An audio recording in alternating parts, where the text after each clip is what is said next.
find them all. I felt the whips and remember chains, but my sword has been forged by my father's flames. Fight your fears and heal your pain, and victory will be in your name. I used to be weak,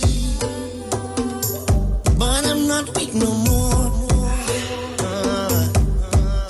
I found the strength of my ancestors deep down in my African core.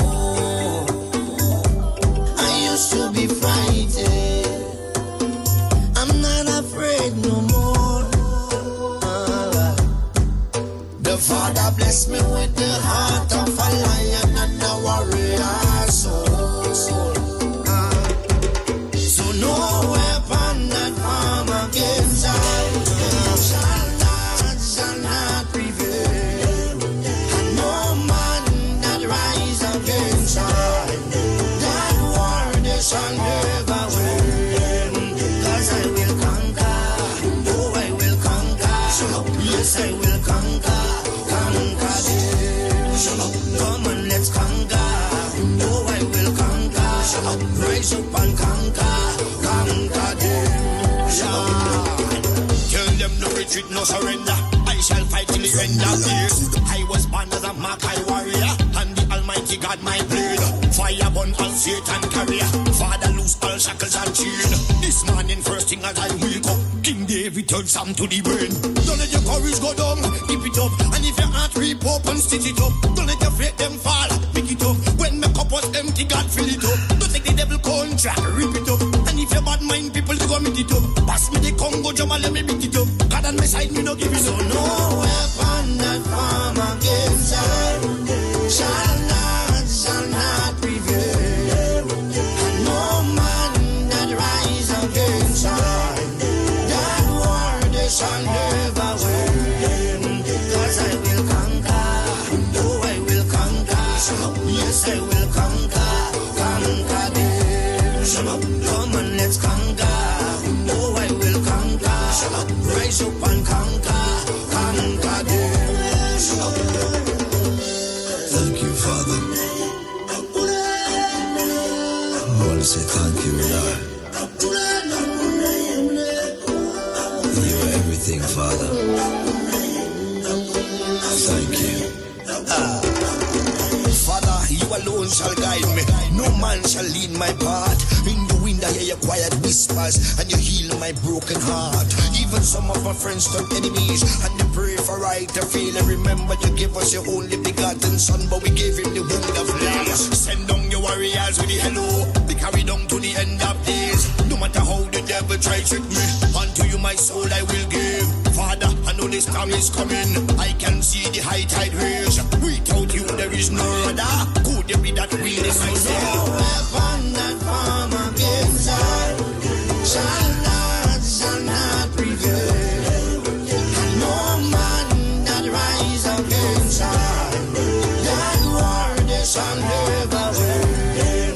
'Cause I will conquer, oh I will conquer, yes I will conquer, conquer them. Come on, let's conquer, oh I will conquer, rise up and conquer, conquer them. I am a man, I am a champion, I am a warrior. So who are you to tell me that I cannot make? Who are you to tell me that I am not the greatest thing that God ever created?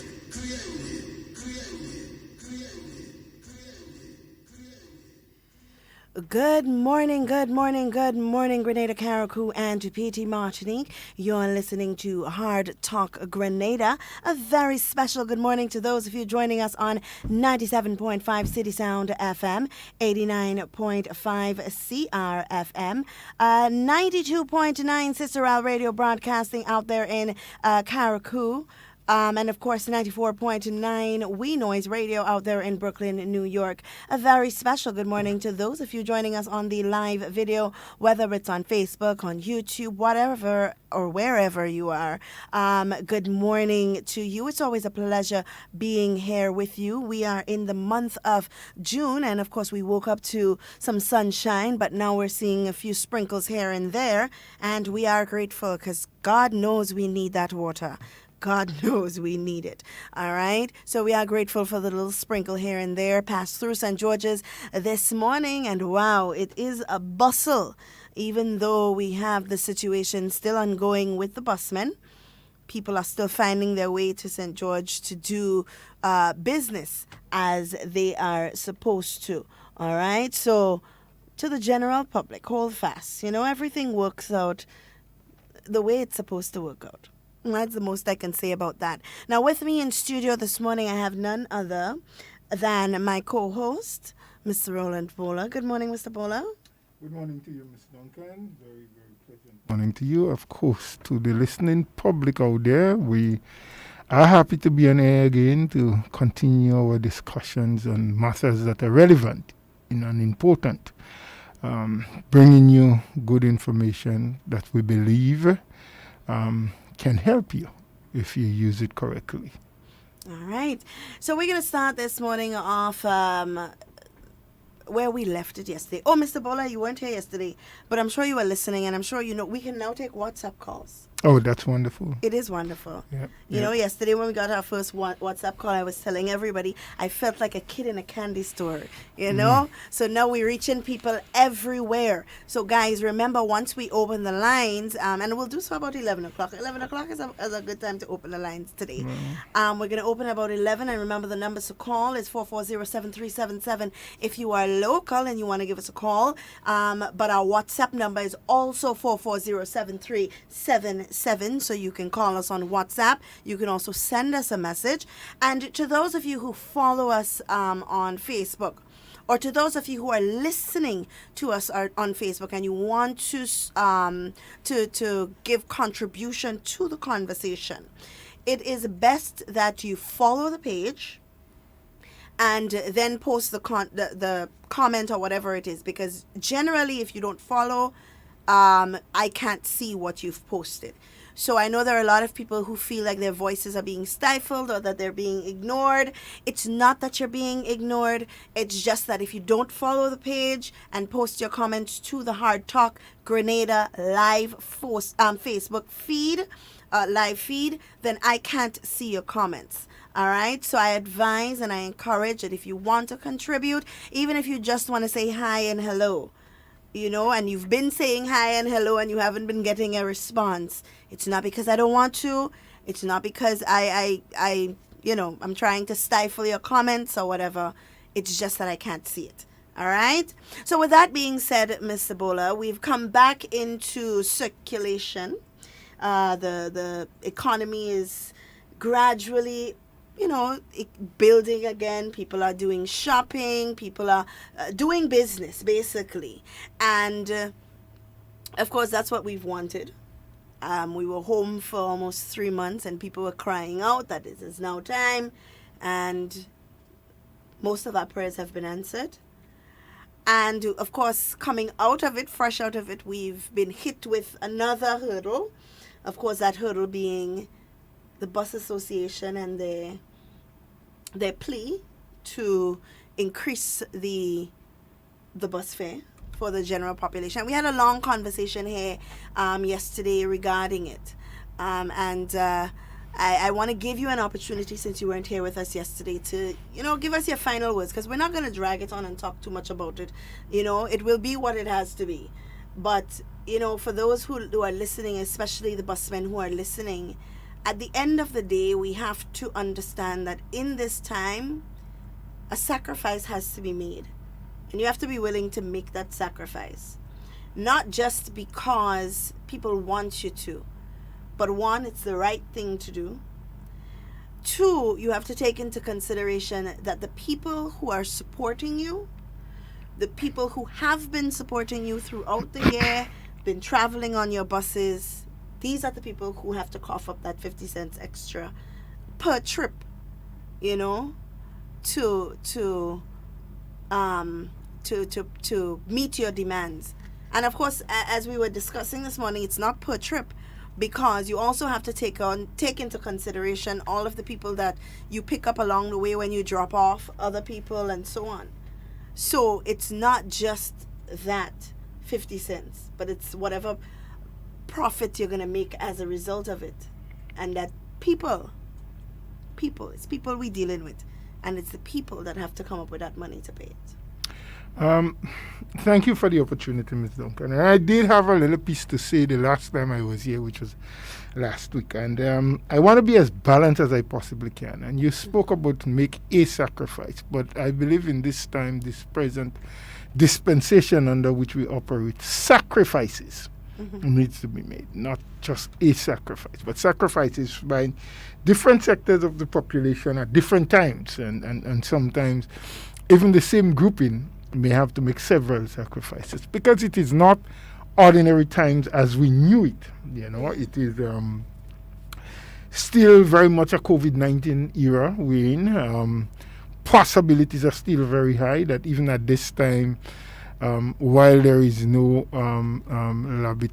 laboratory tested cases in Grenada, we cannot yet say as a nation that we are fully out of it. We see what is happening in the US and other places. For those of us who look at the international news, just last week in one of the states, they opened up some public pools and so on. People were, having a good time. And what eventually happened, everyone has to be tested because they found out that one or two people who was in that pool was COVID-19 positive. And there was another state that reported about 5,000 cases, new cases that they found in 1 week. So there's just not the comfort to say, oh, well, it's all over and we're free. And we're going to talk about that a little bit later. So it is in a time when government has to make sacrifices and do things differently to the way they have been doing it. The busmen will, the traveling public will. Yes or no, but a 50 cents increase, it is not as easy as that. And I've said that before. And some people say, well, give them and let's settle that. Some people say, well, it will be too hard. We have to take everything into consideration. And I did make the point that government, when having to make a decision, has to take a lot of different scenarios into consideration. The prospects of what may happen, what may not happen, who will be affected, who will not be affected, who will be marginalized as a result. All of those things sometimes have to happen. And there is no easy way, there is no magical pill to say that we can take this decision or that decision and it will satisfy everyone. Somewhere along the line, whatever the final outcome is, there will be some people that will benefit more than others. There will be some people that will get hurt. There will be some people that will get squeezed. And even when you find who those people are or you identify them, the government then still have to see what can we work out and what measures can we put in place to assist and ease these people off the pressure that they may find themselves in or under. And we know Grenada, by Grenada standards in terms of statistics and record keeping, and so we are not very good at that. That is not an area that we can be 100% proud and say, well, look, the information is there, the statistics is there, so it's easy to just sit down and tabulate, crunch the figures and crunch the numbers, and we can say X, Y, Z is the answer. We have to go through this process of meeting, debating, questioning, listening, and so on. I think that's what the government is doing. I learned that there may have been or should have been a meeting this morning between the Bus Association and the government negotiating team. And whatever that is, I believe sooner than later there will be an outcome. Roland Bola is not in a position to say the outcome will give or not give. But whatever it is, I believe everyone is working and should be working towards coming out with an amicable solution and fix this business once and for all. I do not know, and some people hold the view that it is a for and against and government against busmen or busmen greed. I don't believe we should, go down that lane. I think that the people are doing a trade and they must be seen as that and are trying to make sure that what they are involved in becomes profitable and worthy. And the whole thing came about as a result of the physical distancing and the fact that they no longer could carry the total amount they used to before, so that lessens the income per trip or at the end of the day when put together. So they're looking for other ways of being compensated for what they consider to be losing by carrying less passengers per trip. And so I honestly hold fast to the ideal that they will amount to a final decision pretty soon, because as we continue to open up more of the economy, more sectors become available. Construction has already started, agriculture workers are out there. I see in some places the road wardens, they are all also out. People would need public transport to move around, yes? And that will become a necessary element in the whole aspect of getting the economy back to something of normalcy, yes? So that issue will come to fruition pretty soon. And I just say to the public, whatever the decision that is finalized, we must accept it. Of course, we can have our debates one with another about what we think is fair or unfair, but we have to respect the decision, because I know at the end of the day, whatever decision is arrived at would be a decision that was well considered and one that government would hope will be in the best interest of everyone involved, busmen, passengers, everybody. I also want to appeal to the busmen that with or without the increase that you're asking for, you still have a role to play. You still do have a responsibility in terms of sanitizing your buses, in terms of making sure that you have some kind of a hand sanitizer also for the passengers when they come on board, ensuring that you carry the required amount of passengers by law, as is being stated now. Ensure that people, when they get onto the buses or before they come onto the buses, that they wear some kind of face covering, the mask or what have you. Because, and I'm saying that because I have been moving around a bit and seeing so many people out there with absolutely no face covering at all. You know, behaving as though, well, you know, everything is over, everything is clear, we don't need to worry. Yesterday, I morning very early, I went to Grenville and I noticed the banks. There was quite a bit of people. Even the lines to Nawassa and Grenlake yesterday in Grenville was really long and filled. And people are not obeying, wearing a face mask or a covering and keeping the physical distance. Mr. Bola, I wanna interject here quickly and shed some light on what you, because the line that you're referring to as well, most places in town where people do business, as of this morning, the lines were rather long. And I want to appeal to people because for some reason we believe that we must be policed. We feel that it's the police job to say, well, stand 6 feet apart, or to come and start an argument as to why we need to wear our face masks. And we fail to realize that the onus is on us. And more it keeps proving the point that you have to put things in place to save people from themselves. Because here you have, and I looked at it this morning, that line for Grenlake. The people were not 6 feet apart. Now, are we going to wait? Because for me, if I go in a line and you are too close to me, I will tell you are too close. And I would never go in a line and stand directly behind anyone because I know that I am supposed to be 6 feet away. So it takes each individual person. Create your own 6 feet bubble. You know? You're not supposed to stand within a 6 foot radius of a person. No one should stand within a 6 foot radius of you. So you are creating your own personal space, your own 6 feet bubble. So nobody can invade that personal space. And if they do, you have the right to say, you are too close to me.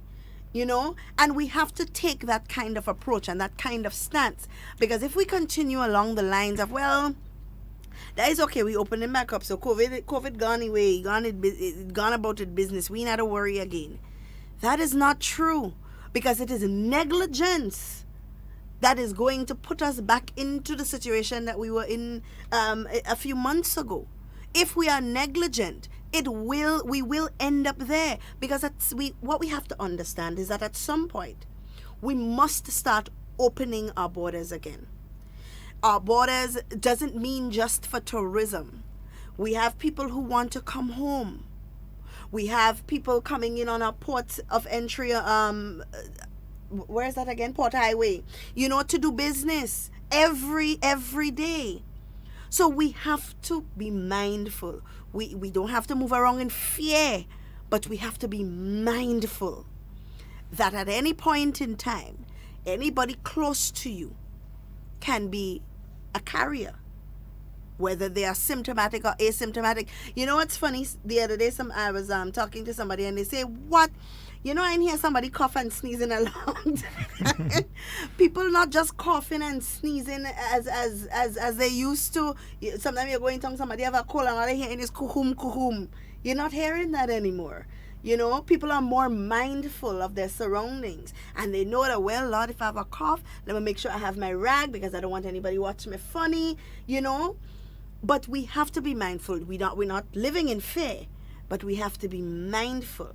This morning I come to town, I got a ride to St. George. And it's only when I reach in town I realize, but hold on, I don't have my mask.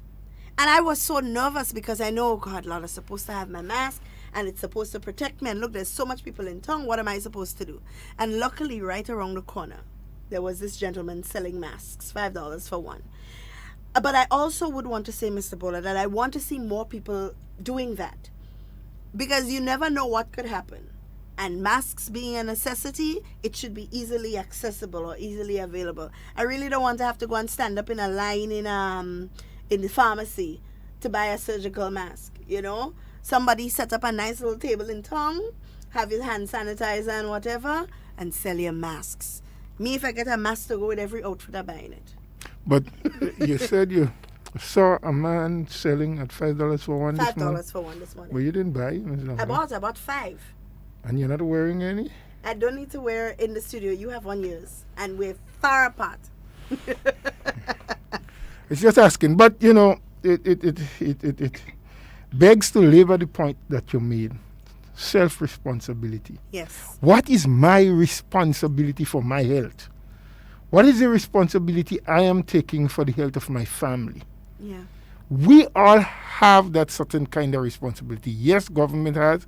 And I believe far and wide enough, government is doing the best they can. They're putting the protocols in place. They're ensuring that whoever comes in through our port of entry during this time is quarantined for 14 days, that they're being tested on arrival, tested before they leave the quarantine station. Families that have had cases, they have been tested repeatedly to make sure that they are totally clear before being released back into the public. So they're doing their due. The government is ensuring that the finances are being provided so we can get the test kits and the mask and the PPPs for the frontliners who are involved daily in terms of working and risking their lives with positive COVID-19 people. And so they're doing their part. Our role is simply to obey and do what is necessary for self-protection and that of family. I mean, you mentioned the fact that you don't hear anyone out in public coughing and sneezing and so. And that may be because people realize that they will be looked at funny and scorned upon if they have a cough at this time and they're out in public. So maybe when they do, they stay at home. But what about the individuals, as we've known it and we have seen it even right here in Grenada, who are positive with COVID but show absolutely no symptoms? They don't cough, they don't sneeze, they don't have a fever, they don't have a headache, but they have the virus and can easily spread it. And you could, or I can, be in contact with such a person and not know because there's absolutely no sign.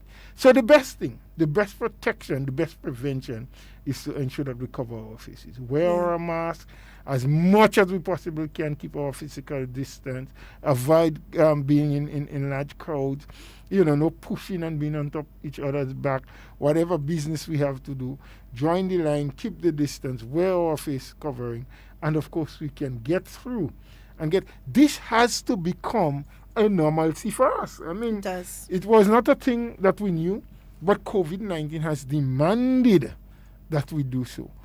I mean, yes, there's this mentality, there's this slavish kind of mentality that unless the massa is not there with the big stick and the big whip, we don't have to obey. And that is why people believe that the police has to be in their face all the time to tell them, hey, you, there, this one, put on your mask, or charge someone for not wearing their mask or wearing a face covering, or charge you for not obeying the physical distance. We don't have to get down to that. Yeah. We can simply say to ourselves and our family, our friends, and those closest to us, these are the things we are supposed to continue doing. Wearing our face covering, keeping our physical distancing, washing our hands regularly, have hand sanitizer when we go out in public in particular. You touch a door, you come off from a counter, you've exchanged monies with someone, you sanitize yourself. Keeping it safe. And that will be the protocol and the order of the day for a while. Yeah. So people, let's just obey. Yes, there are so many other things we can discuss, and I hope we will find the time to discuss. There are things in tourism, in agriculture, in housing, in, mental illness. There's so much things. We don't want to belabor the point about the busmen. We hope that a solution will be found quickly. Yeah. But there are a lot of other important factors. But we must remind you on a daily basis that COVID-19 is still very real. That Grenada has done well, and kudos to the government, the minister, and all of the workers, the frontliners, the police, the nurses, the doctors, the ambulance drivers, the people who had been there risking and taking, those who ensure that where the people are quarantined, that they cook for them, they have the place clean, and all of that. All of you did wonderful, and Grenada, I think, is the better off for it today. Yeah. But if we as the citizenry now doesn't continue to obey and do not do the things that is being required of us, all of these gains, all of this sacrifice that was made before can all amount to zero, because we can see a second wave.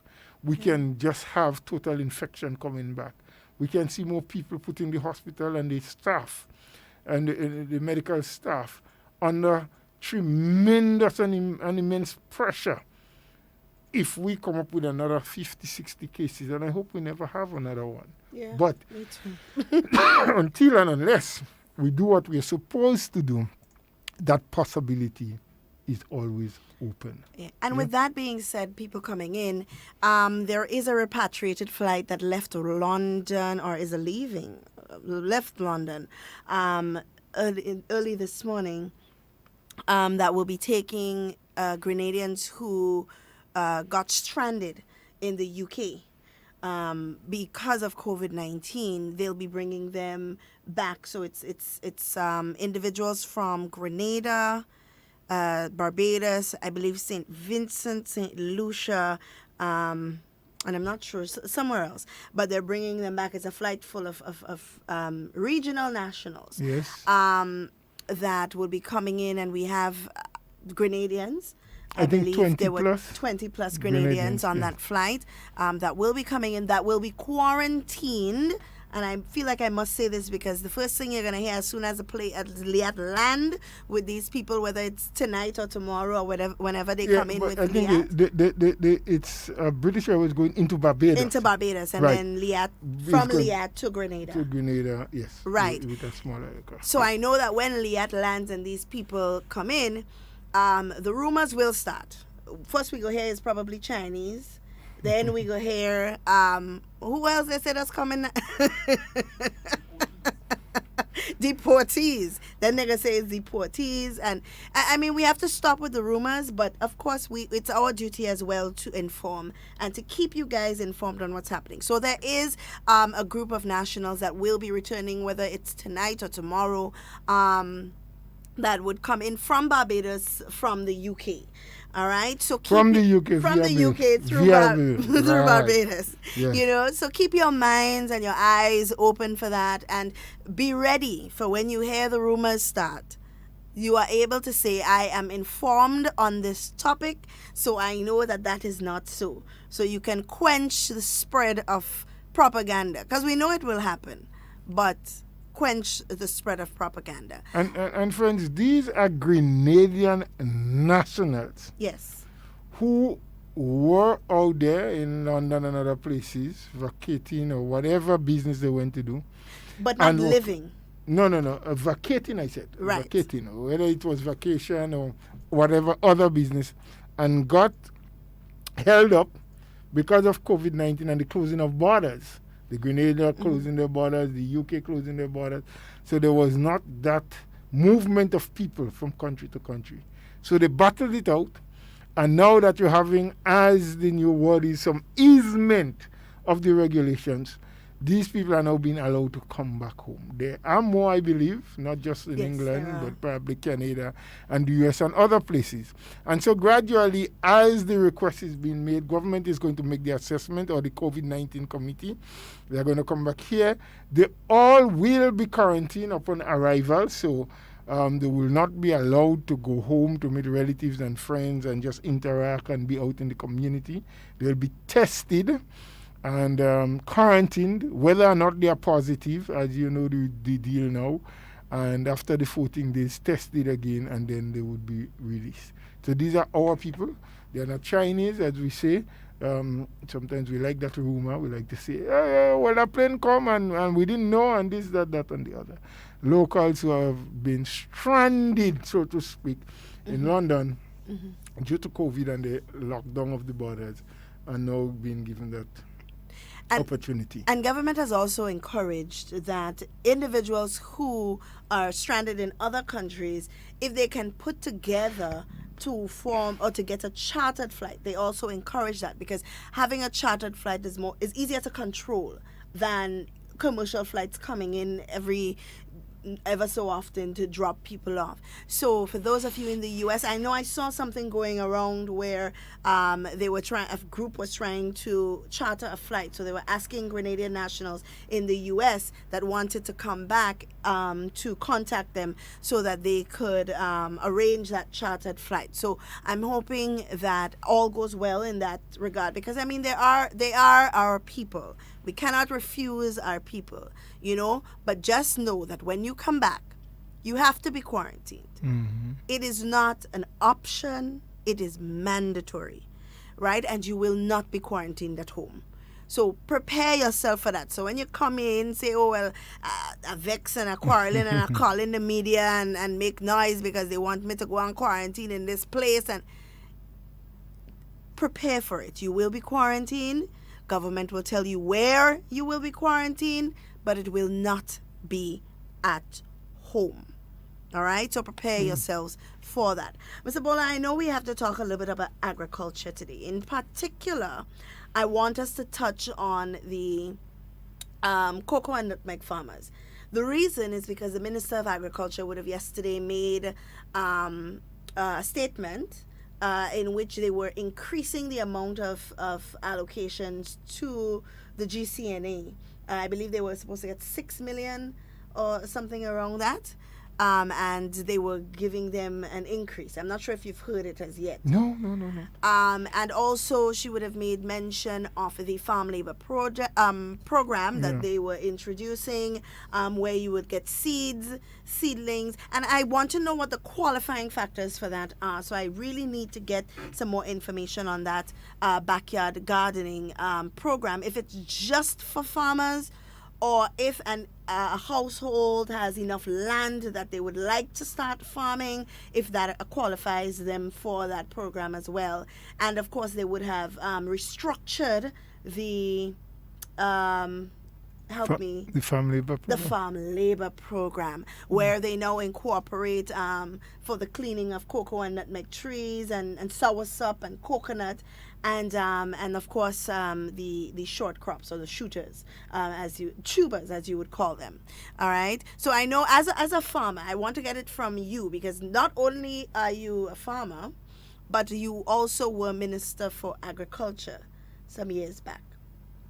So what do you think? And I want us to start the conversation, because I believe everybody at this point is saying, well, agriculture is it. It's the way to go. I know everybody is not full of ideas, but they just feel that agriculture is it. And everybody just picking up the talk that agriculture is it and running with it. So let's talk a little bit about agriculture. When you were Minister of Agriculture, what were some of the difficulties that you experienced? Okay. Thank you again, Ms. Duncan. There was a point you made earlier on that I just wanted to reference before I answer your question direct. And the thought just left me for a moment when you spoke about the farm labor program and the backyard gardening. Whether or not, and I have not seen how that is structured. I have not seen any documentation, but just by the terminology backyard gardening, I would want to believe that it is meant for families, and so once you have the land space and you're willing to participate, because backyard gardening to me and from what I know it constitutes is about families doing a little thing at the backyard. Right. You know, so you plant a couple of tomatoes or corn, you know, sweet potato, whatever it is that your land can allow you to, or if you have sufficient land that you can do some tree crops, maybe they will encourage you to do one or two of a variety of trees. So 2 soursop and an orange and a grapefruit, a guava, you know, a breadfruit tree, if you have the land space. But backyard gardening, in my opinion, without knowing exactly what the ministry has planned presently, I believe should allow families to qualify for that. And then you ask the question directly. The setbacks, the drawbacks, the challenges in agriculture in Grenada, I think for centuries has been the same. It has been expressed differently depending on the area we are in, or the people or the sector speaking about it. Yes? Agriculture is it, as you mentioned, being said now. Agriculture has always been it. And just before I talk about some of the challenges and setbacks, let me just say here from the onset that in this little country of Grenada, there are a few people, a handful, not very, very much, that have done exceedingly well, and there are some who are continuing to do exceedingly well in farming. They survive, they do well, they've been able to take care of their family, they've been able to live a decent life. Yes, comparable to an accountant, an economist, probably even sometimes politicians and people who hold high positions in society and work for 3 or 4 figure salary at the end of the month. There are a few people who have been in farming, who have found a niche and have done well. There are a lot of others that are doing average. They are getting by. They can take care of themselves.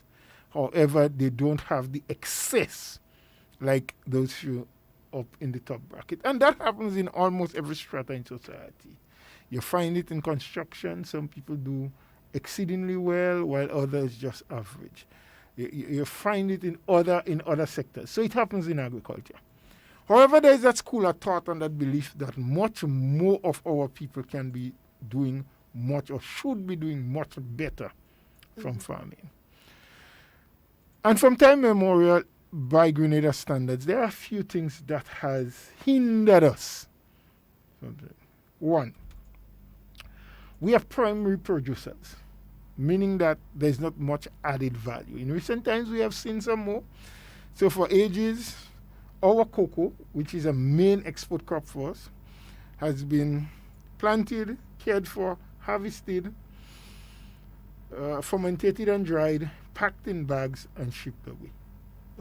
Right? The association gets whatever price. The farmers get a percentage of that, whatever has to count for administrative costs and what have you. Similarly with our nutmegs. Similar so to banana, which does not hold its own on the export market as we used to 20, 25 years ago. Yeah? In recent times, we have started to see the transformation. Value added, secondary products. So now we have the Diamond Chocolate Factory, run and operated by the Cocoa Association. So instead of selling all of our cocoa that we can produce in its raw and primary state, a portion of that now is being manufactured into chocolate. I think the Belmont Estate also is doing some chocolate. Before those two, you had Mud Green, who subsequently died tragically some years after.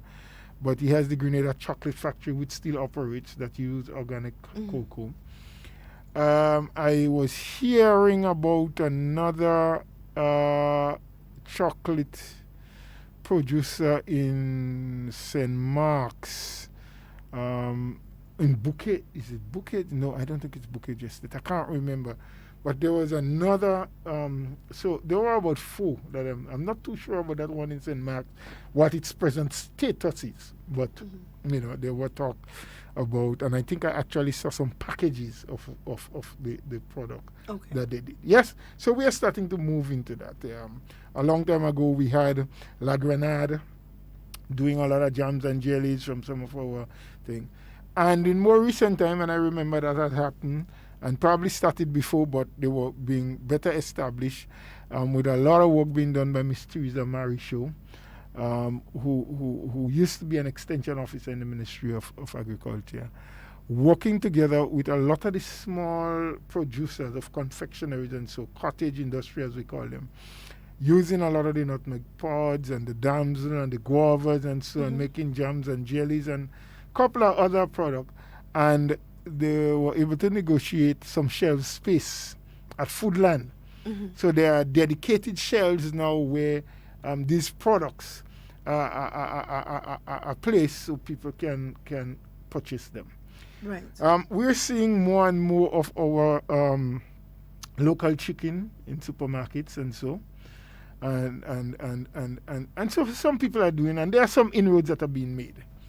However, though, the challenge continues to be that because of our small size of population, our small market access, our hilly terrain, our inability to attract good farm labor at a reasonable cost, because that's one of the complaints that you would hear from us talking about all the time, that they can't get people to work, and even when they do, it's not people who are prepared to give you a fair day's work for what they're demanding, $50, $60, $70 at the end of the day. We lack some direction in planning and a business-like approach to it. So a lot of our farming still remains very seasonal. Now, we have seen some changes. There was one time when only for one season you would get corn. Now, and for the last so many years, 8-10 years, corn is something that is being produced all of the time. So we're seeing changes there. And all of those are good and positive moves, right? I recall Minister Oliver Joseph from St. David's, the parliamentary rep for St. David's, the recent time saying that he's so happy. There was one lady who worked periodically during the year as a debushing contractor. Government has this road cleaning program 2 or 3 times a year. And during the last season that they worked, which is a couple of months ago, when she was called in and said, look, we're preparing to send you out, she said, thanks so much, but let somebody else have that. I am now roasting corn on a daily basis. And I'm doing well enough so I can sustain myself and my family. Yes? So, you are seeing little progression, bit by bit. We need to do it faster. We need to do it at a greater pace to employ much more people. And she's buying corn from local farmers right in St. David. So the more people that produce corn, it means that we can have more corn vendors roasting corn, and it means that the money continues to circulate. Yes? So we can employ a few more people. So if I am doing a certain amount of corn on my farm, I might be able to employ 1 or 2 people because there are 3 or 4 vendors that depend on me every day to sell. Right. However, though, the flip side of the coin is that as the general public Grenadians, we must be prepared to support that industry. Right. So we should be eating less popcorn and eating more roast corn or boiled corn, because some people boil the corn. So in other words, we will import less corn to Grenada, and more of the money that we spend on roast corn or boiled corn will circulate in the economy to benefit us more. Right? So we're seeing some of these small and baby steps moving forward. But also, as you mentioned, that that we need to support more, and some people would ask, well, why? It's very important to note that in doing business, there's something called economies of scale, and we talked about it here, where the more you buy or the larger buying power that is utilized, the less you would have to pay.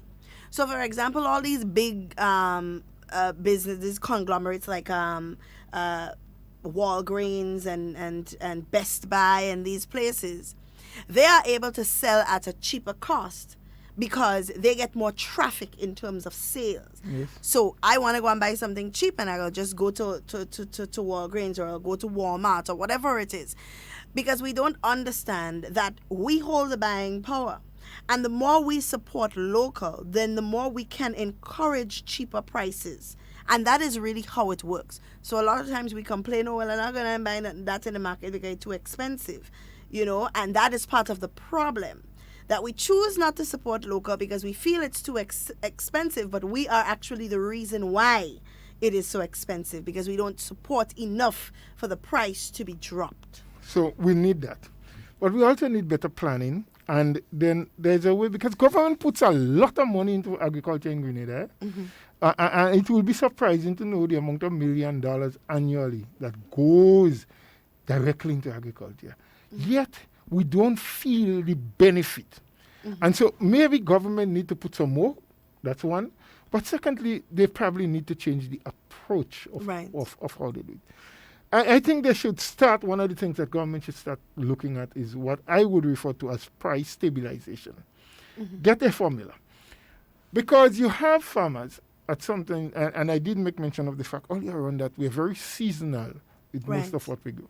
So when the time is right, the season is good, tomatoes will be, as we say in local terms, laugh and cut in Grenada. Everybody have. Everybody have. Every corner you pass. Yep. Buckets and crates of tomato.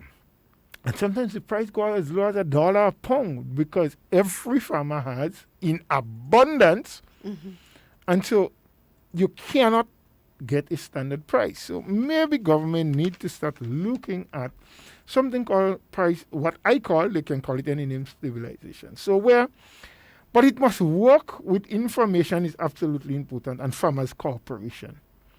So the ministry should have an information system and must be able to advise a farmer at any particular time what is best, and I'm talking basically now the shorter version, the vegetable production. What is best to plant at a certain time? And this must be very well informed. It must not be because as an extension officer, I feel you should plant cabbage. No, I must be able to say to you, Ms. Duncan, as a farmer, I will advise you to plant 1,000 stools of cabbage at this time, as opposed to you wanting to plant 500 tomatoes. Right. Why? Because I know in your vicinity, there are 3 other farmers who have planted tomatoes with an expected yield of so much amount of pounds. Because you do the scientific research, you know what variety they plant, you have an estimated amount that they may produce. And we have to say estimated because we can calculate, but things don't always work out exactly as we calculate it. Right. And a time span within which the tomatoes will be around. But there are so many other farmers throughout Grenada who have planted tomatoes to be harvesting over the next 6, 8, 10 weeks. We would have a good supply. But cabbage, on the other hand, we only have X amount of farmers. It means that there will be a shortage on the market. So you will get support from government if you do as the ministry advise you to do. Because that is what will be needed. As opposed to you and everybody else planting tomatoes, and then you would have a glut on the market. Right. So if we can organize with the help of information, good credible information, we can do a timetable, so to speak. And so there would always be a supply at various times in the year of the vegetables that we need. So cabbage would always be available because you would always have farmers who plant in on the advice of the ministry. Tomatoes would always be available because you would always have farmers planting based on advice from the ministry. Carrots would always be available. Lettuce would always be available. And beans would always be available. Pumpkin, understanding that some crops do better in some seasons. And that's why the issue of climate-smart agriculture, meaning our climatic conditions have been changing. Right. And that's why we have been encouraged as farmers to use shade houses, which will help to regulate the amount of rain or the amount of sun that your plant gets at any time. So a shade house is good for the dry season, it's good for the wet season. because the shade that is created will regulate the amount of water. So whereas tomato, for example, and I keep talking about tomato because it's something that we know does be glut. There are times when it absolutely scarce when the rain starts because most of the varieties we plant do better in the drier time than in the rain time. And then the price gets to $8 a pound because only a few farmers are able to come out with a couple of pounds. So everybody is hungry and mad for it. So the price goes up, skyrocket, $8 a pound. Yeah. Which only a couple of months ago it was $1 a pound. And here's what. You couldn't buy 30 pounds when it was $1 a pound and save it because it don't last. It's a perishable item. But if we are able to structure with information, we bring in the technology and we start using and doing climate smart agriculture, and there is always a supply, then we can regulate price or stabilize the price at a certain amount.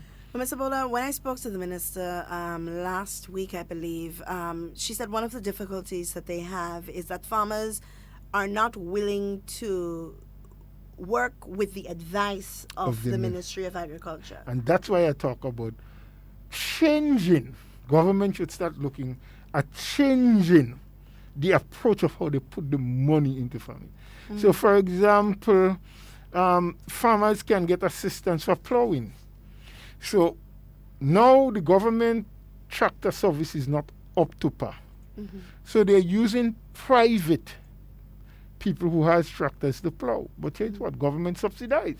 Right. I think for every so much amount of acres or what government pays that private person so much and the farmer pays a smaller portion. Right. Government pays 100. I don't know how the maths is being done, what the calculation is like. The farmer pays 60. So government pays 40% more than what the farmer pays. Right? But it's there for all farmers. Now I'm saying we probably need to change the approach. If you are not going to work with us to ensure that we have a constant supply of what we need year round by taking the advice, and we give you advice, not guessed, but based on information that we put together.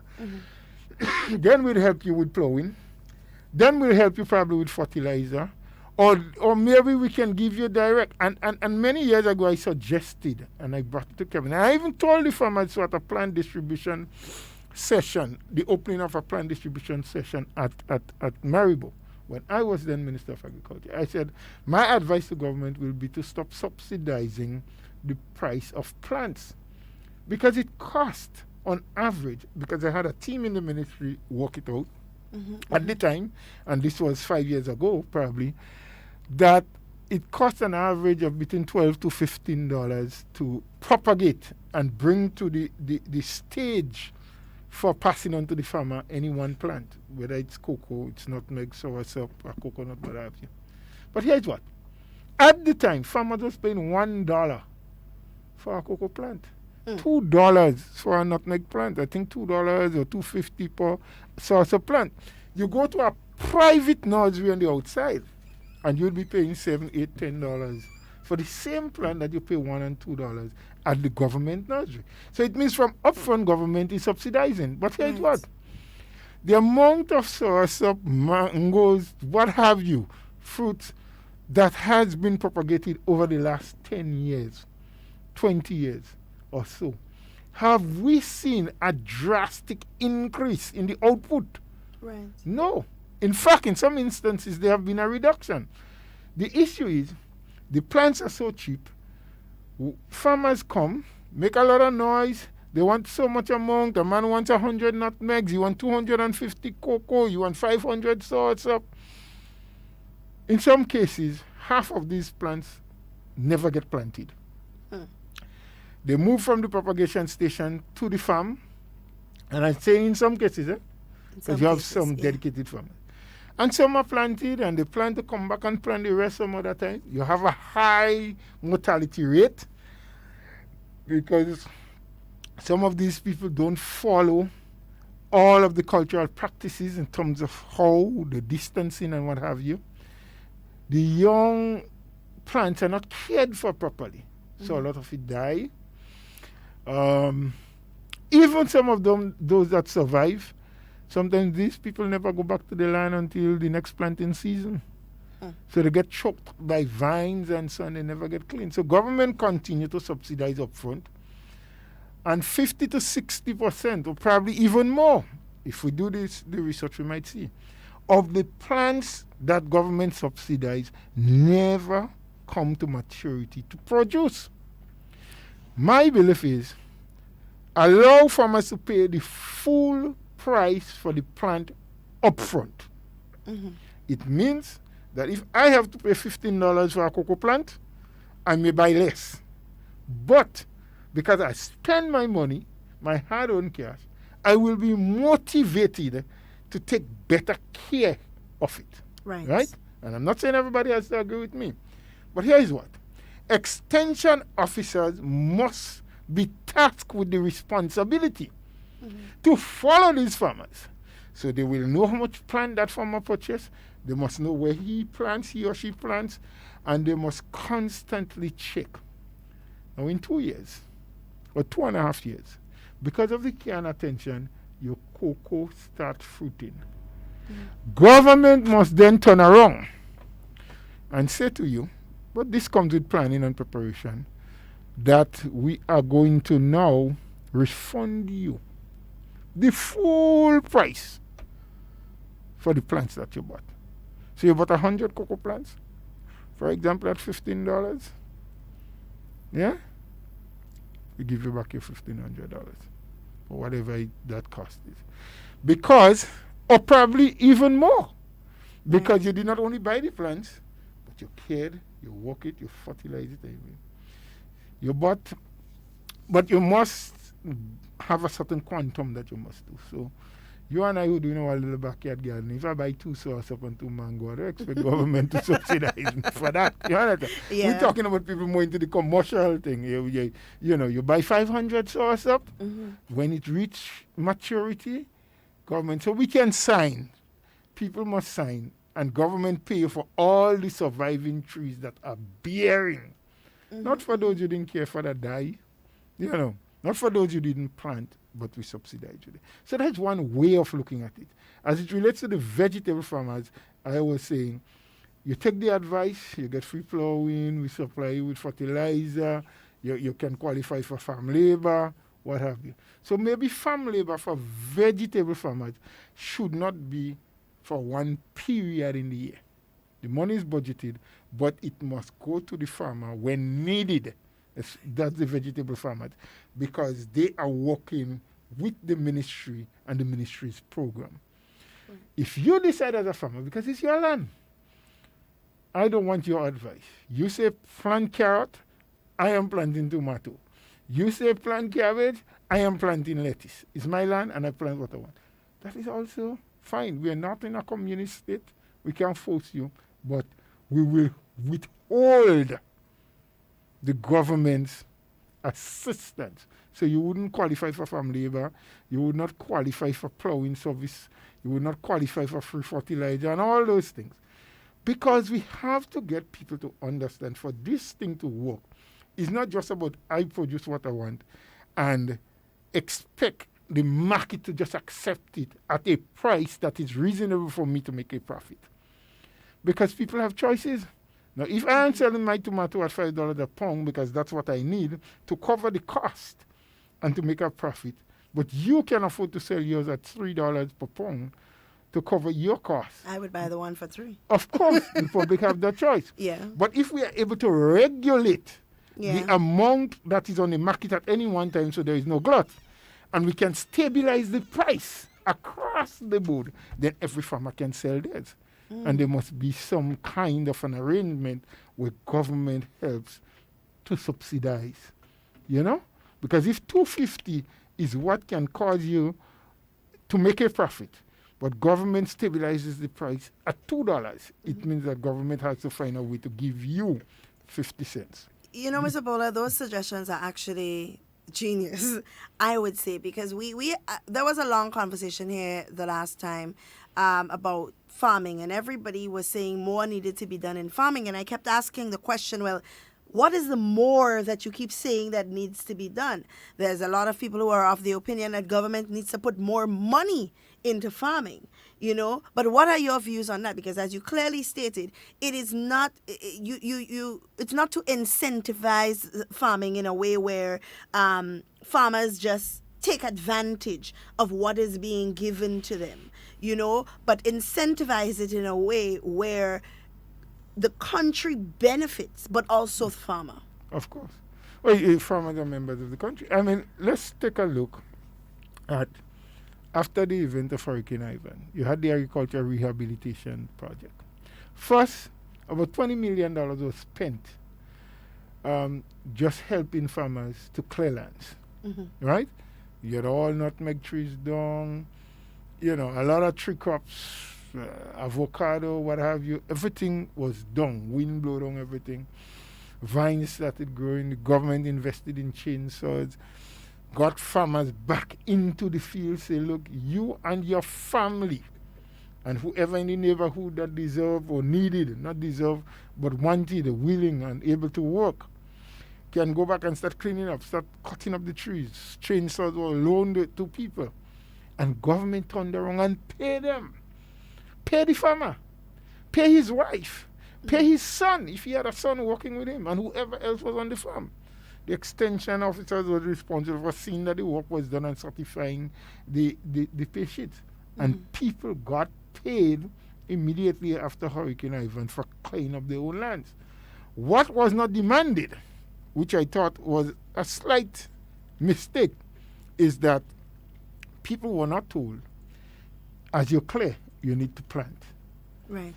Granted that they weren't planting material around because the propagation stations was down, and so there were a few clever farmers who used small nutmeg trees that popped up from the seeds on the ground that supplied them. And these farmers today are reaping the benefit because they planted a year or so, quite a few months before much other farmers using planting material. So about $20 million was spent there. Government came back and put a loan program in place where farmers could have got up to $40,000 on loan to help work and rehabilitate. And I recalled there were 3 farmers on the committee that was supposed to approve the loan. There was one person from the Ministry of Finance, I think, and 2 from the Extension Division. Yes? But what you had was a system where the money was supposed to be truncated. So if a farmer applied for $20,000, for example, because $40,000 was the maximum,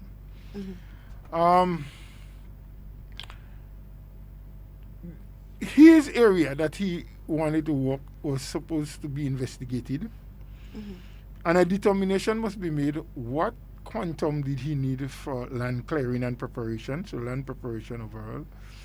How much would he need to access planting material, fertilizer and chemical, and then how much for upkeep of the farm until that crop or the crops that he planted was ready to start fruiting. So in other words, his money should be given in 3 tranches. First, so out of the 20,000, 5,000 might be going towards land preparation. So that's what that farmer should get in the first tranche. When he satisfied the committee with information from the extension, yes, all the clearing and preparation was done, then that other portion for planting material, for labor to plant and fertilizer and so should be given. When that was cleared, the last tranche for the upkeep, because you need to prune, you need to clean, you need to mold, depending on what you're planting, whatever it was. And that was not only for planting, it was also for animals, whether it was pigs or goats or whatever you wanted. Somehow, somewhere along the line, the committee allowed a lot of people to get all of their money up front. So there were people who got the $40,000, bam, off the bat, they got qualified and everything went to them and so on. And up to today, 95% of the farmers who receive money, and some fishermen too, for boats and engines and stuff, have not paid back. My understanding is that more fishermen had paid back than farmers. But Generally, go talk to any of the financial institutions, GDB, any one of the commercial banks, credit union, anybody. They tell you there is a 90%, 86%, I believe was the exact figure, non-compliance ratio of farmers. Generally, they borrow money, they don't repay. And why do you think that is? One, I think some of them fail in what they do because farming is generally hard work, a lot of dedication. And there is no guarantee really. You can plant 25 trays of watermelons and they're growing very well. They're fruiting nicely. You're looking at $35,000, $40,000 if you hit the market at the right time, $2 a pound wholesale, because you can get so many 1,000 pounds a melon of that field from 25 trees. And a tray meaning 128 plants times 25, so you get an idea. And just before the melons reach maturity, a fungus, some kind of disease take them. And despite your best efforts with all that you do, everything just goes down. They wilt out, they die out. Yeah. Right there before your eyes, you have lost a fortune. And it happens, eh? What I'm telling you is not a make-believe story. It happens. Right. Men have crop of tomatoes, 1,000 stools of tomatoes, 2,000 stools, fruiting nicely, branch breaking with fruit, and then bam, white fly, something. And there are so many different things. And in recent times, a lot of new and invasive species of pests and disease start coming in. And some of them we don't even know how to cure them yet. Like, for example, bananas, the black and the yellow cickatoka. We knew about Moko and the Panama disease. And then in the last 5 to 7 years, we see the yellow cickatoka, the black cickatoka, and there are a lot of different things that people are trying, but we're still in the experimental phase of trying. Where just at the time your banana is supposed to fruit, the leaves just start drying up. They have big bunches on them, and they can't get mature. They can't reach to the stage where you can cut and sell. They ripe prematurely because all the leaves dry and there is no nutrition for the thing. So there are a lot of things. So there is this setback that farmers oftentimes have with losing a crop, sometimes just at the time. You don't always reach the bearing period. So I know a lot of farmers who plant a lot of things, and before it gets very fine, 3-4 weeks, they have to uproot them because of some sickness, something, lack of sufficient water. The pump broke down on them just at the time when they needed to be wetting the plants much more, and before they could get it repaired or get one borrowed or so, they've gone too far to bring them back, so you have to start the process all over again. That's one.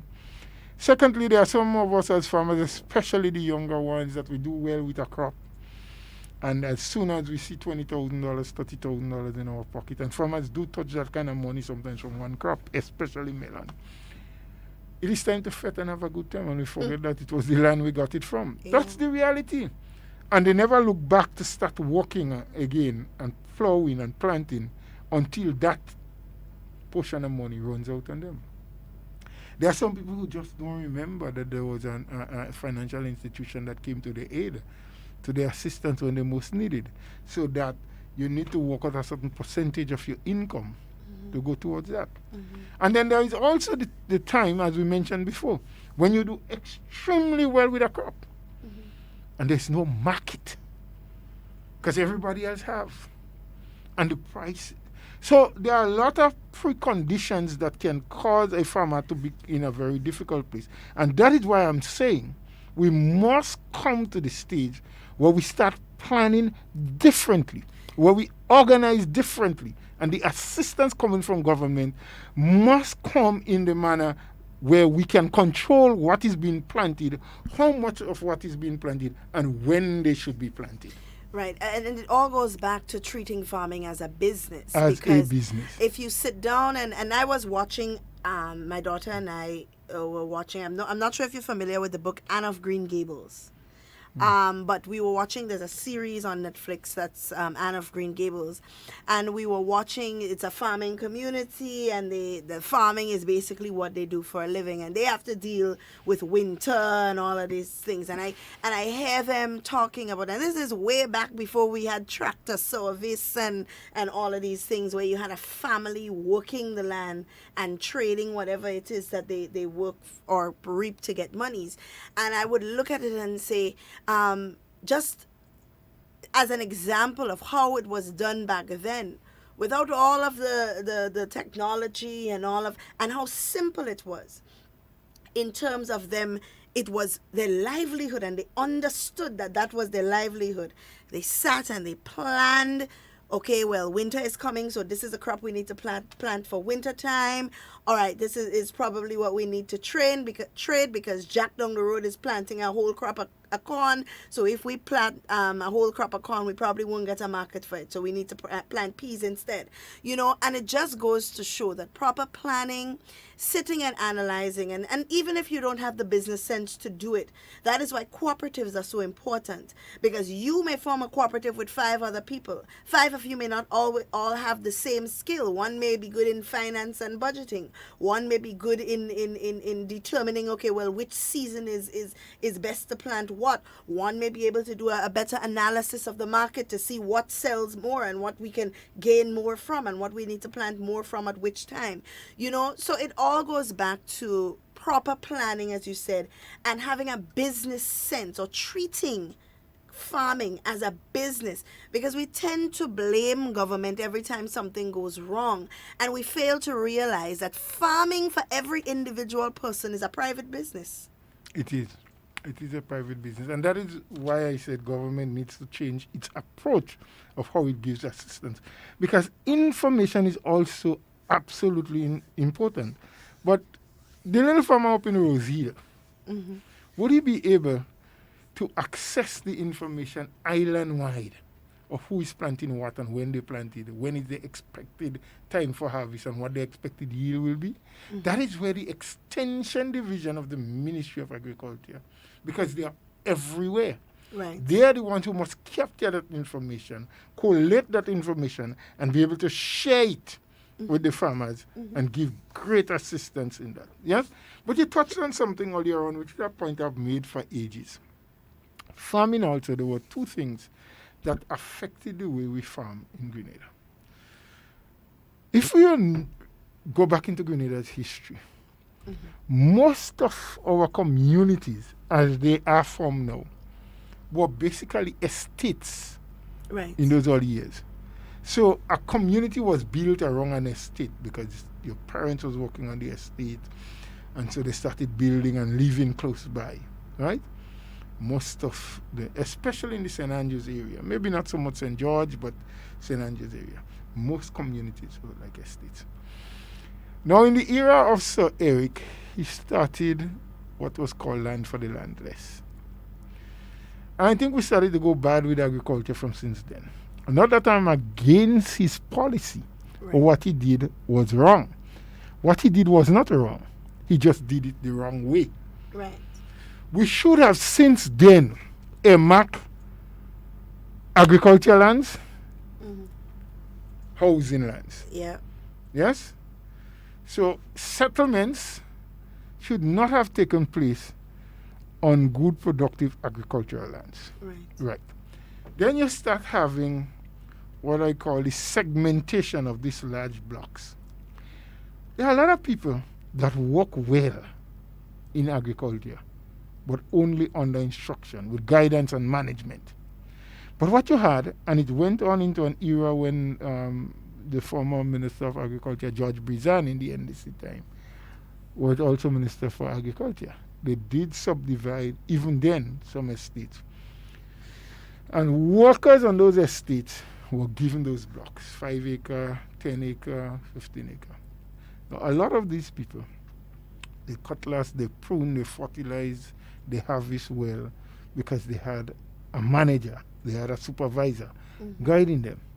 But what you found is that years after, 5 years, 6 years, sometimes as much as 3 years, after they were given a block of land, that land came down to nothing. Because what they did not have the business idea. They were not trained and taught how to manage a business. So they continued to harvest from the plot and didn't put back anything into it. Right. So those degenerated.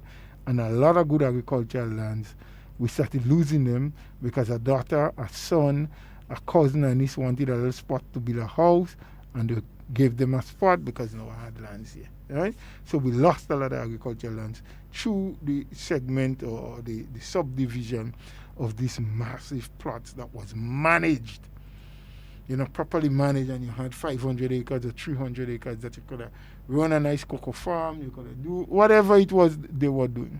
Mm-hmm.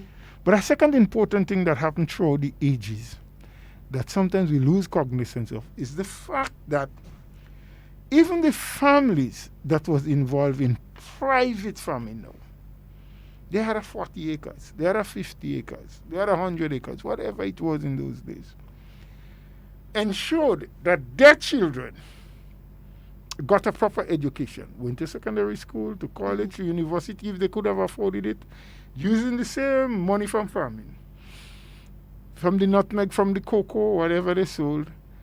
And they said repeatedly to their children, I do not want you to work as hard as me. Mm-hmm. You should not be a farmer. Yeah. I am going to work hard in the land and send you to get a good education so you can become something. That's what they used to say. Be a doctor. Be a lawyer. Be an accountant.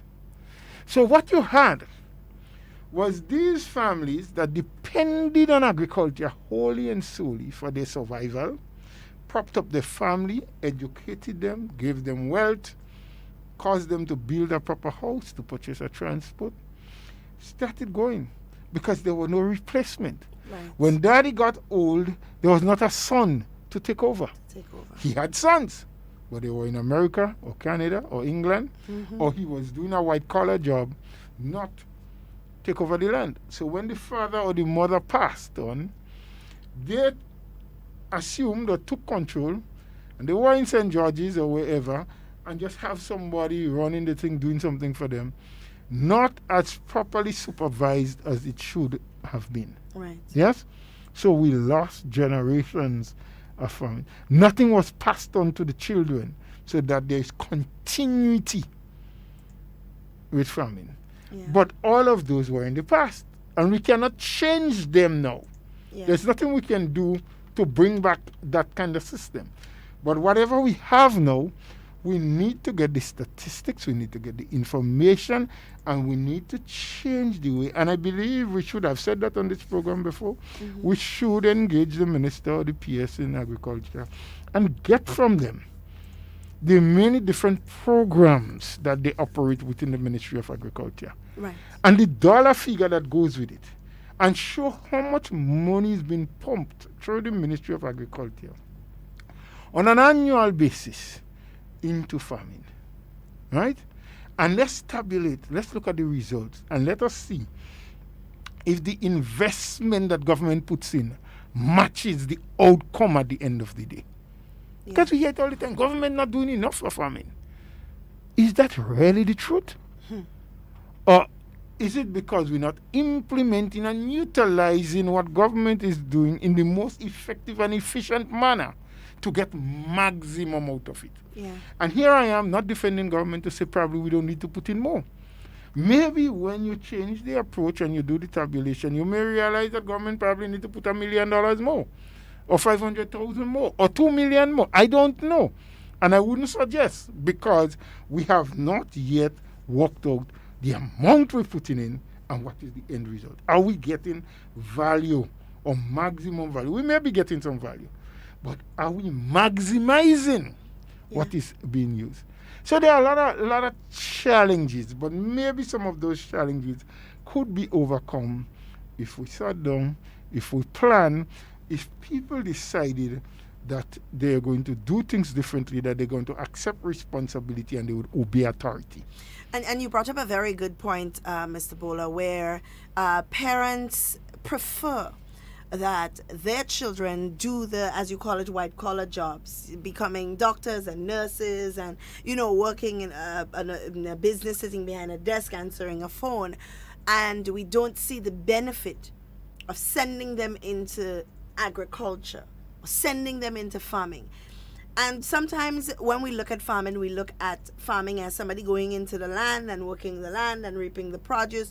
But farming encompasses so much more than that, especially in an era where we are evolving, where our climate is changing, where we are now looking at more innovative technological ways to incorporate farming, technology into farming, but it is a mindset issue that has to change. Of course. And I mean, we are out of time, Mr. Bola, but I really wish we could continue the conversation. I'm not sure if you're going to be here tomorrow, but one of the things that I want us to continue the conversation on is nutmeg and cocoa. The green gold of Grenada. We were one of the largest distributors of nutmeg in the world. Second largest in the world.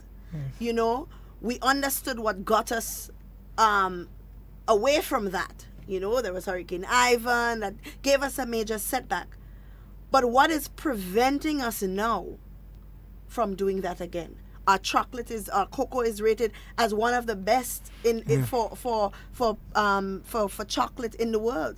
It's traded on the world market as fine flavor cocoa. Why can't we produce more? What is restricting us from getting to that point? But that's another conversation. Guys, Mr. Bola, do you have any closing words? Well, I'd just like to say thank you again for the opportunity and hope that whatever we've discussed here today, we didn't get the opportunity as we planned to take in calls. But, of course, we'd like to hear from the public. You can send in, as Ms. Duncan said, via email or so. Prepare some of your concerns. Because I'm not the repository of all knowledge. I'm just giving suggestions. And, of course, we'd like to hear from you, hopefully tomorrow, God's willing, when we continue this program. And whatever we do or say here is not meant to bash anybody or to blame anybody. We're just looking at the issues and thinking about solutions. Do enjoy the rest of your day. Take good care. Remember, wash hands, keep your physical distance, and wear something to cover your face. Mouth and nose, most importantly. Thank you. Right. Well, guys, it's always a pleasure being here with you. As we always say, in whatever you say and whatever you do, be safe and be secure. We always want to be talking with you, but we don't ever want to be talking about you. Please do enjoy the remainder of your day. Stay up to date with all. You're listening to Hard Talk Grenada via www.hardtalkgrenada.com. 405-8683 with your name, email, and constituency. Stay in the know with NNP. Get updated.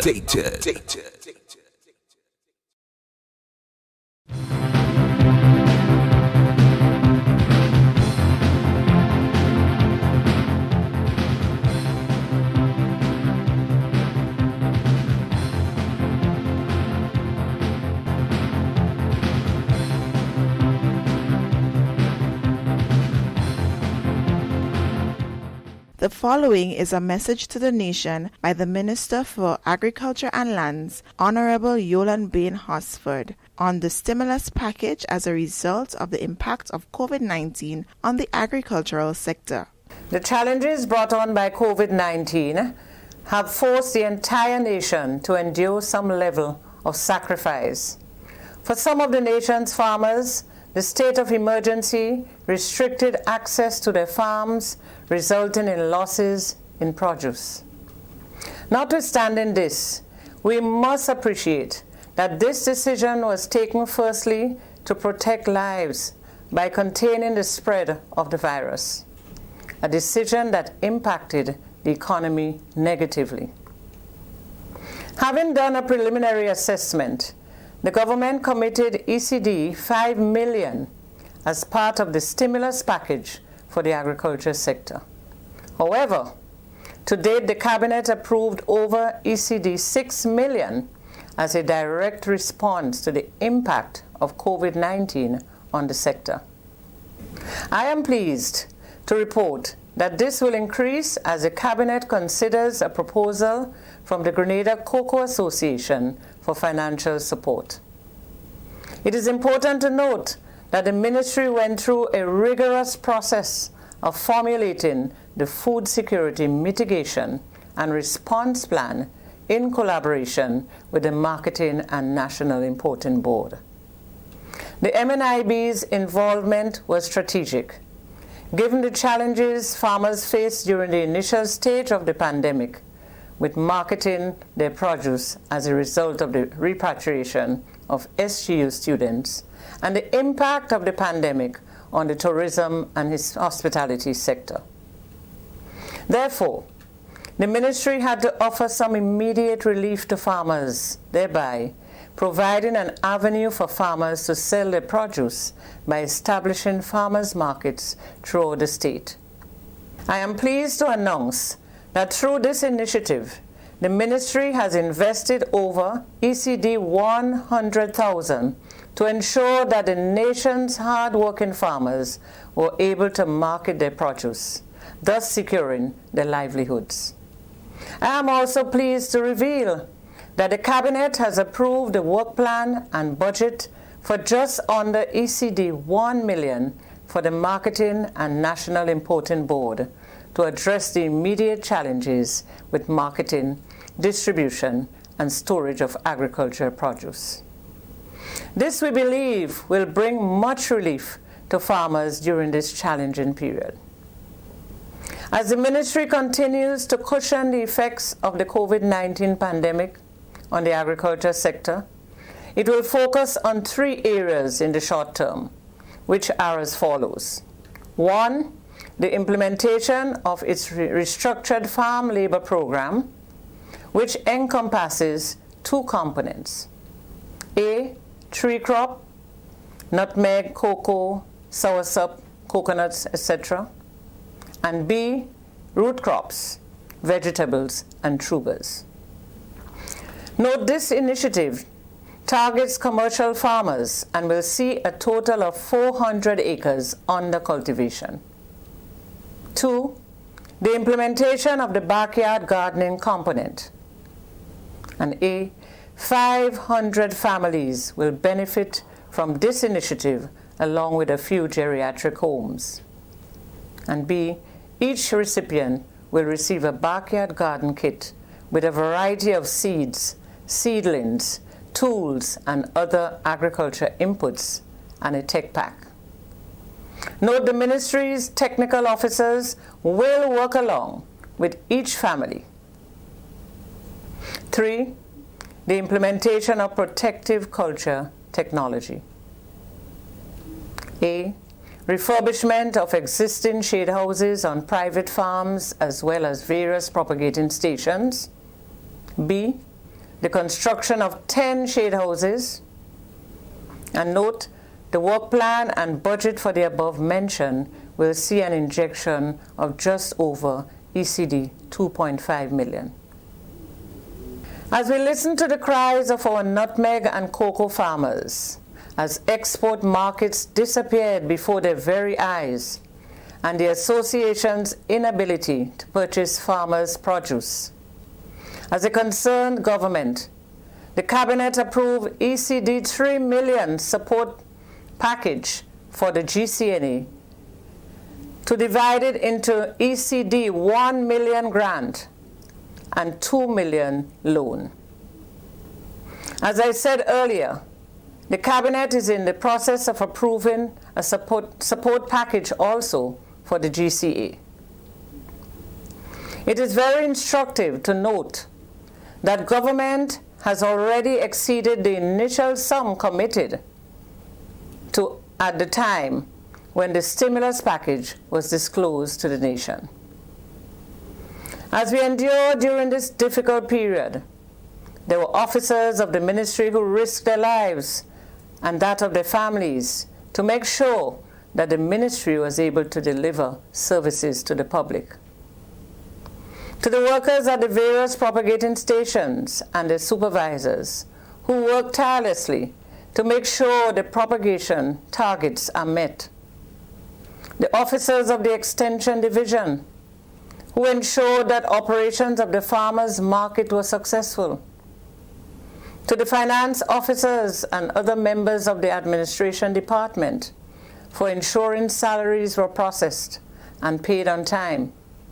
Officers of the Land and Survey Division, Vet and Livestock, Planning Unit, Land Use Division, Pest Management Unit, Produce Chemist Lab, and the Public Relations Unit for their dedication during this difficult time.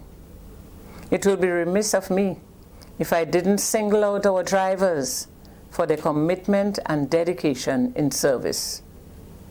With these words, the pleasure is mine to launch the stimulus package for the agriculture sector. Please be advised that as the ministry continues to embrace the challenges brought on by COVID-19, we see tremendous opportunities for building a more resilient sector. However, may I hasten to add that the success of this package depends on the support of everyone. Let us commit to firstly feeding ourselves.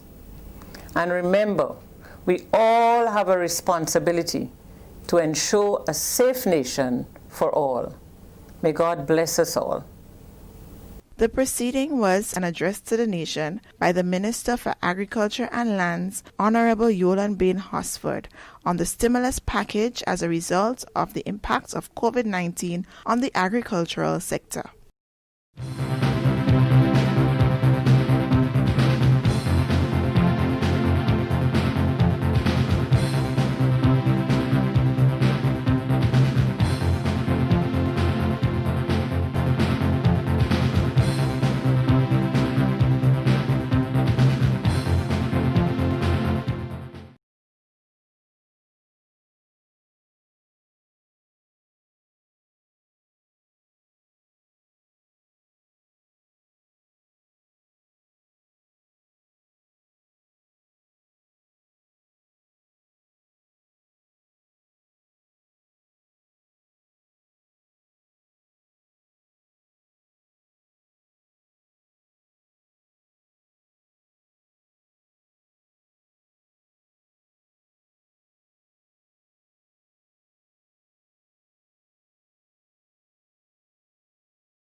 Grenada approved for World Bank financing intended to enhance regional connectivity. We'll have details to this story and more in the National Report.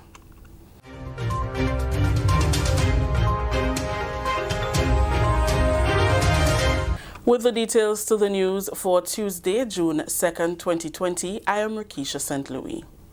Grenada is set to benefit from newly approved World Bank financing, which, according to the institution, seeks to enhance regional connectivity by improving the safety of air transport and the resilience of airport infrastructure to natural disasters.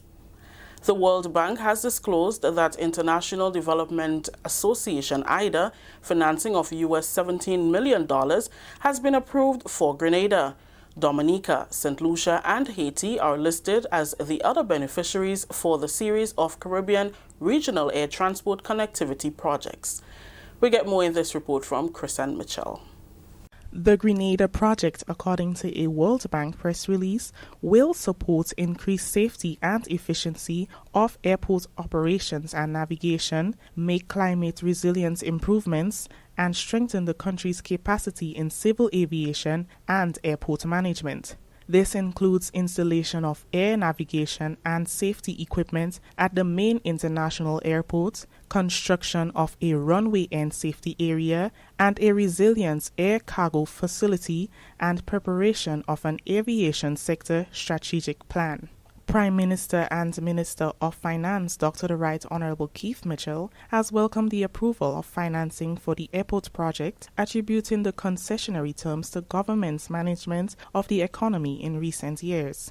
He said the Ministries of Finance, Infrastructure Development and Civil Aviation and the Grenada Airports Authority worked diligently with the World Bank to secure the funding for this project. As with other IDA funds, this loan is granted on concessionary terms and will therefore allow us to pursue the much-needed improvement of the international airports without placing undue pressure on Grenada's debt obligations. The World Bank-funded project is one of the two to be undertaken at the airports and will be concurrently implemented by the Ministry of Infrastructure Development and Implementation.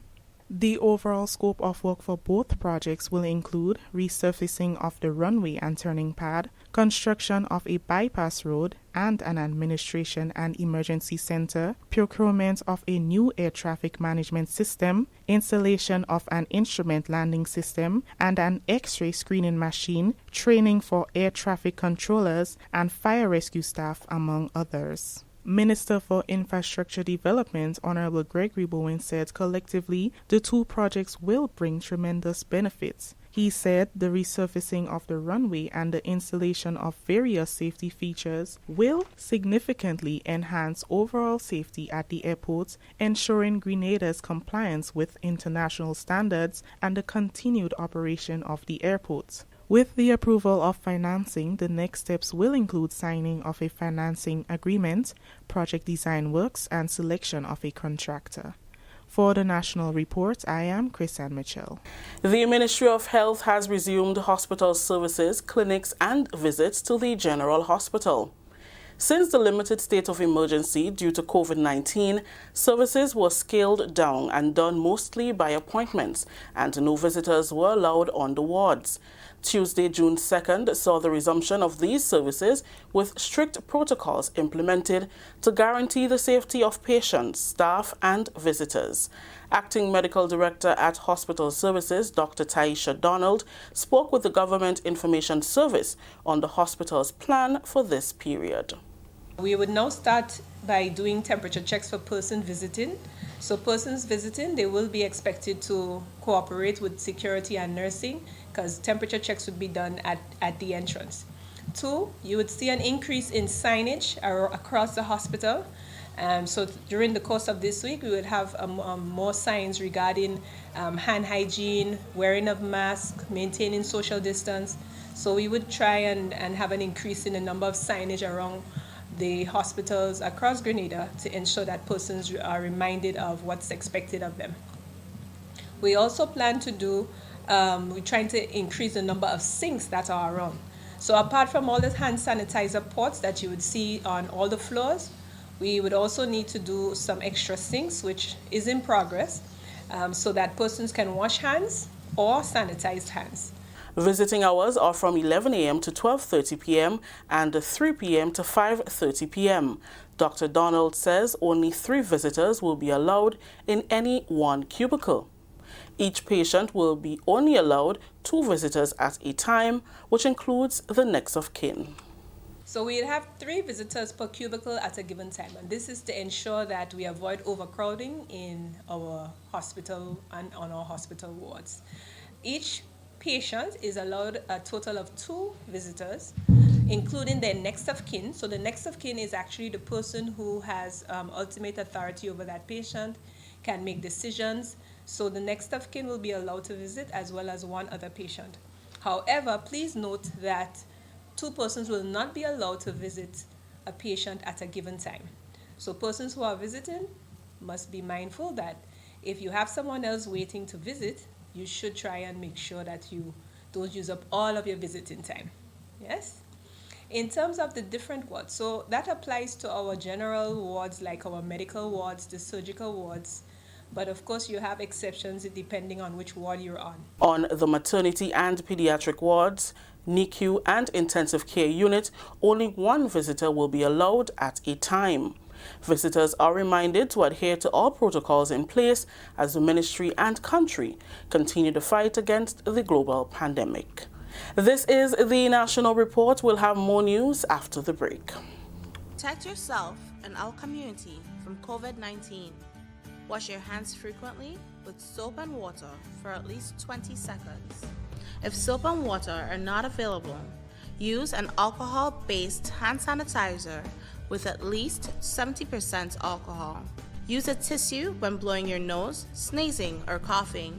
Immediately discard the tissue properly and wash or sanitize your hands. Avoid close contact with people who are sick. Let's do our part to ensure that each and every Grenadian remains healthy. To stay up to date, visit the Government of Grenada's webpage or the Ministry of Health's Facebook page. For more information, contact the Ministry of Health's hotline by calling 53-VIRUS. This has been a public service announcement brought to you by the Ministry of Health. Welcome back. Grenada is benefiting from reduced premiums payable to the Caribbean Catastrophe Risk Insurance Facility, the CCRIF, in 2020 and 2021. This is made possible by the European Union, which has provided a grant of US $11 million for premium support for Grenada and other Caribbean members of the insurance facility. The EU is providing the grant through its Regional Resilience Building Facility, which is managed by the Global Facility for Disaster Reduction and Recovery and the World Bank. 40% of the EU's grant for Grenada has been applied to the 2020-2021 premium, reducing the amount payable by US $173,000. The remaining 60% will go towards the 2021-2022 premium. Grenada's premium to the Caribbean Catastrophe Risk Insurance Facility this year is US $1.4 million, and the discounted premium that the EU grant affords us will enable government to reallocate existing resources to other priority areas. The government of Grenada is very appreciative of all efforts by international donors and partners who are committed to helping us weather this crisis.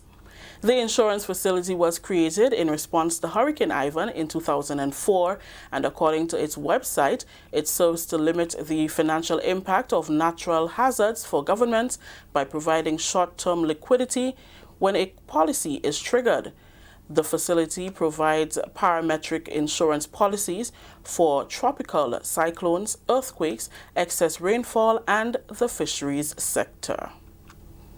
Finally, in the news, with the hurricane season now upon us, Grenadians are being told that diligent preparation is key, drawing on the lessons of the COVID-19 pandemic.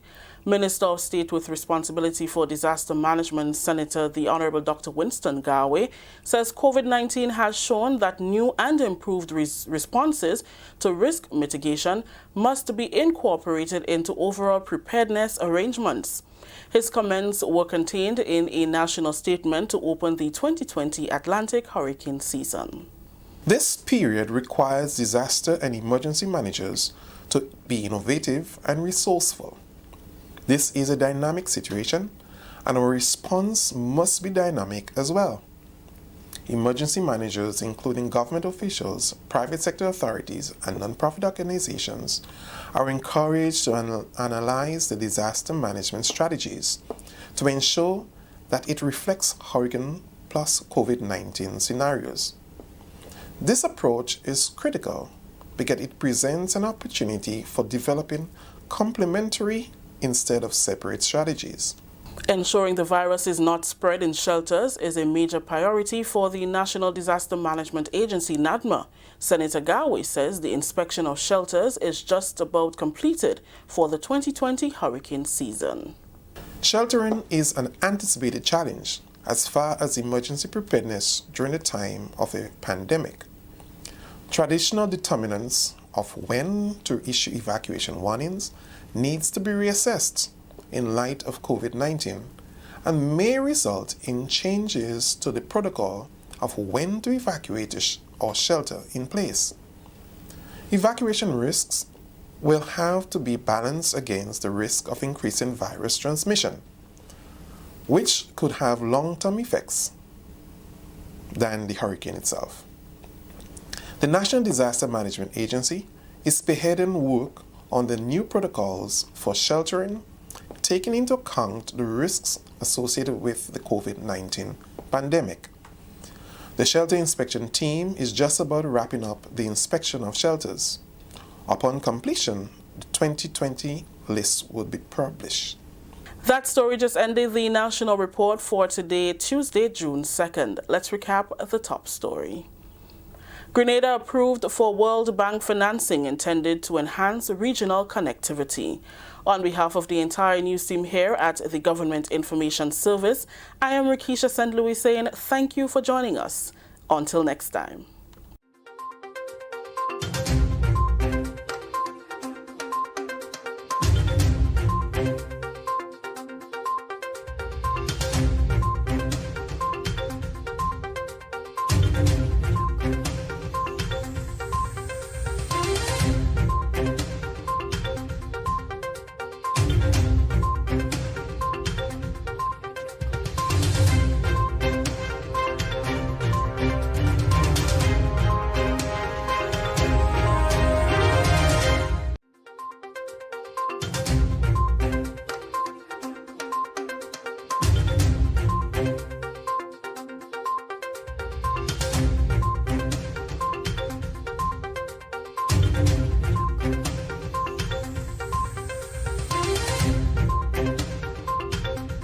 Stay up to date with all that's happening with the new national party, NNP. Send us a message via text or WhatsApp on 405-8683 with your name, email, and constituency. Stay in the know with NNP. Get updated.